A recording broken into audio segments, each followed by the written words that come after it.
وعنا ونكسن داوديال دمانتينبا كسو دوادا برنامجka muuqaalka ee VOA qayb kamid oo idinka imaanaysa magaalada Minneapolis ee gobolka Minnesota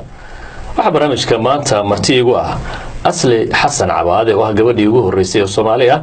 oo duuliye noqotay isla markaasina nasiibku saamaxo inay diyaarad hawada geliso Asli haatan waxa ay ku dhaqan tahay wadankan Mareykanka waxa ayna wadankan deganeed muddo aad u fog sidoo kale waxay jeceshahay haatan oo ay ku jirtaa qorshe sidii wadanka Soomaaliya ciidamadiisa loo taakulayn lahaa kaasi oo baaqay madaxweynaha Soomaaliya Maxamed Cabdullaahi Farmaajo habeenkii xalay ahaa magaalada Minneapolis waxa lagu qabtay kulan loogu magac daray kulanka taakulaynta ciidanka qaranka ee Soomaaliyeed hadaba Asli oo barnaamijkaas iyo waliba taariikhdeeda qayb kooban oo kamid ah wax ka weydiin doono ayaa barnaamijka marti ugu hay'ada ayaan jeclahay barnaamijka muuqaalka VOA inaan ku soo dhaweeyo Asli ku soo dhaw barnaamijka muuqaalka VOA ما كل دواد ما حسنتها. إننا شرف بينوتها هاي إن عاد نجوس وبوقته استوديو هنا المجال مينيابوليس جوال كمينيسوتا طبعا تاريخ دير بعد لهذا هاي ملك لجديسن يمر بدن نوات كورنتي ومجعلين أرمها دي بقول وحنفل يا ضد كنا دعوانا يهين كده ركسين لكن ما هو هو واحد جعلنا لنا كويديو طبعا واحد قبل كمينيسوتا وتمد برنامج لو مقعد دريتها كلينتا عيداً كسوماليات بل يجورن برنامج كاسي يدور كاتكو لهاي برنامج كان برنامج آدي مهم إنه جوه هدان أمد الصوماليات أنا هاي لقصو بالله بالدولة ده إن وحويان وبرنامج مقدس نوعه إن ما دام تسيد هذا عرب كله فتيبة ومدحوينها ما شاء الله وأرنتها وخصيصو أمريكا بحي وحويت وحلو حل صاري قدي بالو قبتي حمر annagana dadkeena diaspora qurba joogta ah waxaan barnaamijkaas xalay aan ku bilownay magaalada Minneapolis si aanu dadka u wacyi gelino oo aan isugu xiriir ka dhaxaysiin lahayn dawladda iyo dadka dibadda jooga qurba joogta si aan ugu dhiirigelino oo maaragtay aan ciidankii taakuleentooda loogu dadaalo sida ugu dhaqsaha badan sababta waxa weeyaan waa arin aad iyo aad anaga noogu weyn gartay marka doorka ay qurba joogtu ka qaadan karto tayeenta iyo taakuleenta ciidanka Soomaaliyeed waa maxay waxay ka qaadan karaan runtii waxa weeye in dadka shacabkeena Soomaaliyeed meel kasta ay kala joogaan istiidiyada in la wacyi geliyo in maaragtay lagu dhiirigeliyo sidii ay ciidankooda u taakuleen lahaayeen sababta waxa weeyaan ciidanka waa doorka weyn oo siyaasadda ka ciyaaraya dadka oo soo ilaahay ka soo nabadgeliyada sugi kara waana laga maarmaan waxa la yiri oo dhacmeed si u kala kareysa loo kala guraa waxa weeye actionka ugu horeeyo oo in la qabto ay tahay waa xagga ciidanka ciidan la'aanna nabadgeliyo ma imaanayso waayo howlihii kale la qaban lahaa waxa hor istaagay amni una jirin de wax hor u dhaqaaqaya ma jirto marka kulankii ugu horeeyay halkan aad ku yaal aad kula kulanteen jaaliyada sidee dadku uga falcelinayaan inaad wadaan barnaamij noocaas oo wacyi gelina oo aad doonaysaan in dalkii ciidankiisa wax loogu qabto sidee dadku kaga falceliyaan arrimahaas marka dadkii aad la kulanteen والله waxay kaga falcelinayeen hadda dad baabas xalay wiil meesha fadhiyay yaaba ku dhawaaqay laba bilood inuu bixinayo si hormarinayo ma sha Allah ilaahay khayr ha siiyo oo u duceeyo dadku aad u soo dhaweynayaan oo diila ka muuqanaysa in dadkii طبعا sidaan la socdo waxaad kamid ahayd dadkii qurba joogta ahaa ee wadankii ku noqday ka qayb galay kulankan uu madaxweynuhu ku baaqay ahaa taakuleenta ciidamada sidii wax looga qaban lahaa Muqdisho tagtay dabcan qof hore oo ciidanaad ahayd duuliye sare ah ciidanka cirka Soomaaliyeed ka tirsanaa dabcan waxa sidoo kale dadku ay og yihiin inaad qofkii ugu horeeyay dumar ah duuliye noqda haddana waxaan arkay haween badan oo kamid ah ciidanka Soomaaliyeed bal iga waran markii aad Muqdisho tagtay ma la kulantay ciidamada haweenka ee ku jira ciidanka qaranka Soomaaliya نعم قارنا waxay joogeen airportka ka shaqeynayeen qaarna waxaan la kulmay gabdho booliiska ahaa waliba saraakiil ahaayeen markaan weydiiyay darajada yani sideed ku gaarteen oo arkay oo maartay door xulay waxa ku jira gabdho oo qurba jooga oo tagay wadankii oo wax bartay oo qof walba yani darajada lagu siinaayay aqoontooda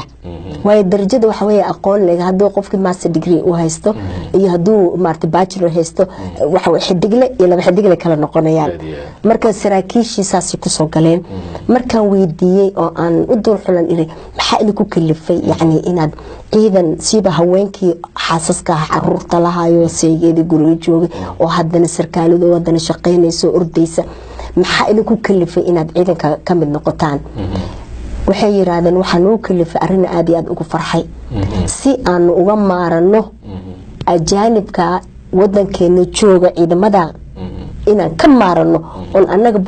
booskooda ku wareegno ayaan u galnay ma sha Allah kuwa aad la kulanto saraakiisha oo sida ay didiilada u muujinaya marka la fiiriyo ka haween ahaan guud ciidamada ku jira ma kaaga sheekeeyeen caqabadaha ka hor yimaada ka dumar ahaan kama hadlayo ka ciidan ahaan ciidan haweenka ciidanka ku jira waxa caqabadaha ay la kulmayaan maadaama ay dumar yihiin miyay kaaga sheekeeyeen hadii ay jiraan maya igama ina sheekeen waa weydii arintaas runtii dad inay ku sii dhiirigeliyaan mooyaane ay ku farxaan mooyaane wax caqabado la yiraahdo kalama aynan kulmin in lagu encourage gareysiiba dumar badan la helo dumarka wax way nabad way dhaliyaan dumarka wax way door weyn bay nabad ka ciyaaraan markii aad bilaabaysay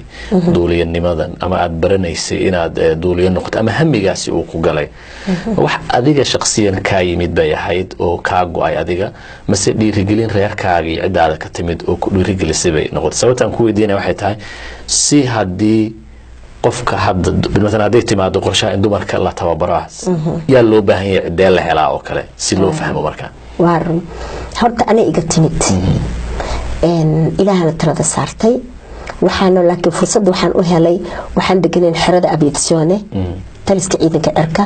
gurigeena koonaha oo ranwaygu u xigay marka diyaaradahan kacayadegeen arki jiray hamigaasa igalay markaasaan dhihi jiray ilaahay dil iskuulka aanu dhammaynayno garoonka ka kicin ku soo degin marka runtii meena jirin qofka loo ku hamiyeyna reerkanagana walaashay طبعا عاش حسن عباده waxay she was the first secretary of Somali president marka runtii ilmayna rabin inaan duuliyo noqdo waxay ugu khasbi jirtay waxay dhigtay dhakhtarnimo baranaysa marka waxaan dhigay dhakhtarnimo in taaman baran kara dhakhtarnimada haddan waxaan rabaa inaan duuliyo noqdo waana ka salgaariya waana doonaya oo ku adkaystay marka runtii madaxweynaheena marxuumka Allah naxariis jirna Allah si Maxamed Siyaad Barre ayaan maartay u tagay oo weydiistay inuu ii aqbalo su'aalo badan baan dhaxmaray oo leeyahay yani in iga saltahay oo eegayay walaha maxaa shaqadan waa shaqo rageed maxaa kugu dhaliyay ma u malaynaysaa inaad ka bixi karto waan ka bixi karaa baan laakiin jaal madaxweyne haddaad ii yeeshana khayr hadda ii diidana waalidkay baan ku khasbiya inay dibadaha ii diraan ku soo bartaan oo duulina wada ku soo noqdo markuu ogaaday inay ka sabtahay iyo ogolaaday marka waxay ahaayeen adiga shakhsiyan kaaga yimid oo dareen iyo qalbigaaga ka soo go'aad rabtay inaad ka jibkeento waanaad ka guul keento dabcan diyaaradii baad duulisay muddaad ka mid ahayd haddii aynu shaqadaadii marka muddadii aad ka shaqaynaysay ka warrano qof dumar had ahayd sida madaxweynuhuna sheegay dad fara badan oo kalena ay dabcan isweydiiyeen Soomaaliya iyo dhaqankooda dadka Soomaaliyeed marka laga hadlayana waxyaabo fara badan oo arrimaha dumarka iyo inay diyaarad wadaan xilliga ay adkayd in la fahmi karay dadkii aad la shaqaynaysay aad ka mid ka ahayd ama biolojiyada kula ahaa sidee lagu arkay horta sida u badnaayeen mise in yar oo fara ku tiris ah midba inta yar farakutiriska aan ku hormaro runtii waxay rabeen inay email jabiyaan ay dhihi jireen shaqadan kugu adag tahay shaqo rageed waaye maxaa waqtiga isaga qaadaysa ma wax kala baratid markaasaan dhihi jiray dhageysta niyad bay iga tahay anoo qof dumar ah waxaan ballan idinku qaaday haddaan noolahay insha Allah idinkoo indiina shantiya inaan garoonka ka kacon ku soo dago ilaahayna wuu ahaysiiyay laakiin sida u badnaan boqolkiiba 90 iyo 8 aan iraado waxa weeye aad isu dhaweeyeen bal ilaacay aad isu dhaweeyeen si xadaafa ugu farxeen oo yani heer xitaa wala gaari magacayga asli igu meeyay yeer jiray ciidanka asad ay dhigi jiray wariya asadow marka aad runtii way jeclaan ana waa jeclaa waa gartay marka laga yimaado ciidamadii cirka aad ka tirsaneyd Soomaaliya oo duulimaadyadii ciidameed aad galeysay marka laga yimaado wali ma waday diyaarad xamuula oo dad caadi oo shacab rakaab ay saaran yihiin oo dal ilaa dal kale iskaga gooshaysa marka isteedka dhexdiisa wadanka Mareykanka gudihiisa waxa weeye maadaama 1982 ayaan dugsiga Flight Academy American Airlines waa dugsi caana duuliyaasha adduunka oo dhan ay yimaadaan tababaro u yimaadaan kabtanada waxa weeyaan every 6 months xitaa duuliyaasheena Soomaaliya waa wadanka nabadda ah dawladii hore jirtay waa la soo diri jiray dugsigaas iman jireen waxa weeyaan waa dugsi aad iyo aad horumar u leh dugsigaasaan ka baxay oo aan qaatay kabtanimo diyaaradda xamuulka weyn ee Airbus 320 1982 marka waan ka shaqeeyay 2 sano camal u shaqeynayay kadibna waxaan bilaabay maadaama carruurtayda aad u yaryaraayeen oo meelaha dibadaha shaqanintay kareenin yaa waxaan go'aansaday private jet dadka maarta lacagta leh diyaaradaha qaaska loo leeyahay dadka madaxda lagu qaadqaado waka ya yeeri jira markay i baahan yihiin twice bishii 2 jeer camal si at least maarta keep currency oo maarta dulmaadkayga shahaadada iga dhicin isbedelka sidaad ula socoto aqoonta gobolada tagtay gobolkeena Minnesota ma ku jiro wali gobolkeena ma timid dad ma keentay maya East Coast iyo West Coast ka badna labada dhinaca bariga iyo galbeedka soo jeeshi jirtay waqti wasoo gabagabeynaa ugu dambeynta muddadii Soomaaliya ka dhigotan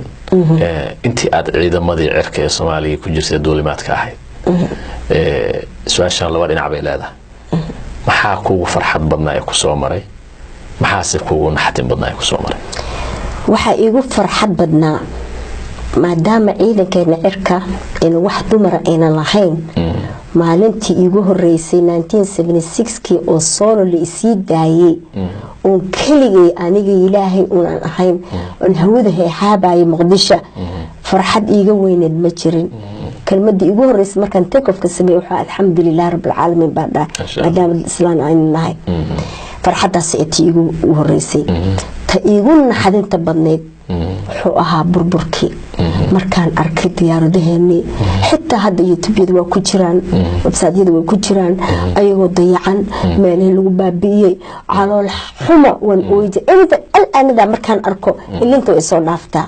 taas ay igu naxdin badneed waa gartay ugu dambeyntii maxaad kula talinaysaa guud ahaan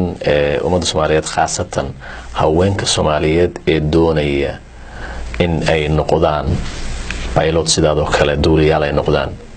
talada aad siin lahayd iyo jidka aad dhihi lahayd hamaraan maxay tahay taladan siin lahaa waxa weeyaan